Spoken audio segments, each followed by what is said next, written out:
আসসালামু আলাইকুম, হ্যালো ভিয়ার। আজকে জ্ঞানযোগের পঞ্চম পর্ব নিয়ে আলোচনা করব।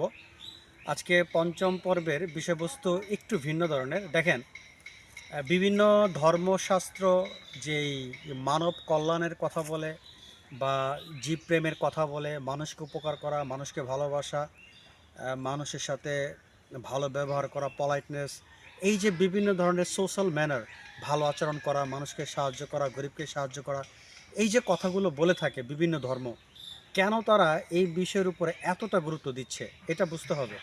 দেখেন, এই প্রতিটি ধর্মশাস্ত্র কিন্তু আপনি যদি প্রতিটি ধর্মশাস্ত্র ঘাটাঘাটি করেন, দেখবেন প্রতিটি ধর্মশাস্ত্রে কিন্তু মানব প্রেমের কথা বিশেষভাবে উল্লেখ করেছে। কিন্তু কেন এত প্রয়োজন, কেন বা মানব প্রেমটা এত বেশি গুরুত্বপূর্ণ স্রষ্টার নৈকট্য অর্জন করার জন্য? দেখেন, ভারতীয় দর্শনশাস্ত্রে অহং বলে একটা শব্দ আছে। অহং বলতে আমি, অর্থাৎ মানুষ যখন ইন্ডিভিজুয়ালি ব্যক্তিগতভাবে আমির উপর বেশি গুরুত্ব দিয়ে থাকে, তখন সে হয়ে যায় স্বার্থকেন্দ্রিক।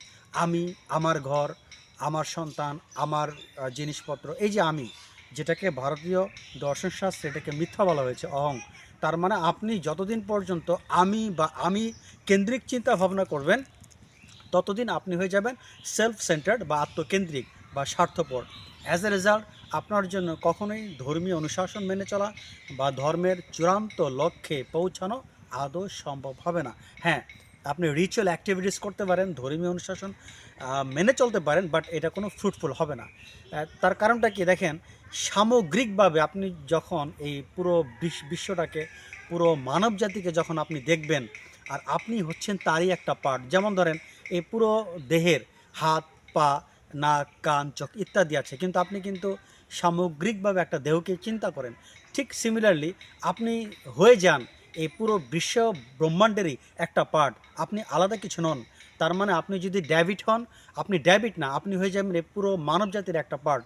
তার মানে আপনি আত্মকেন্দ্রিক না হয়ে বিশ্বের সাথে মিশে যান, আপনি সামগ্রিকভাবে চিন্তা করেন, তখনই কিন্তু আপনার পক্ষে কল্যাণ হওয়া সম্ভব। তার মানে আপনি সবসময় অহংকে পরিত্যাগ করেন, আমার নয় আমরা।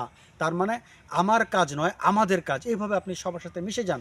আপনি নিজের যে অহং আছে তাকে পরিত্যাগ করেন। তার মানে আপনাকে খুব বেশি বেশি করে আপনাকে নিঃস্বার্থ কাজ করতে হবে, মানুষকে ভালোবাসতে হবে।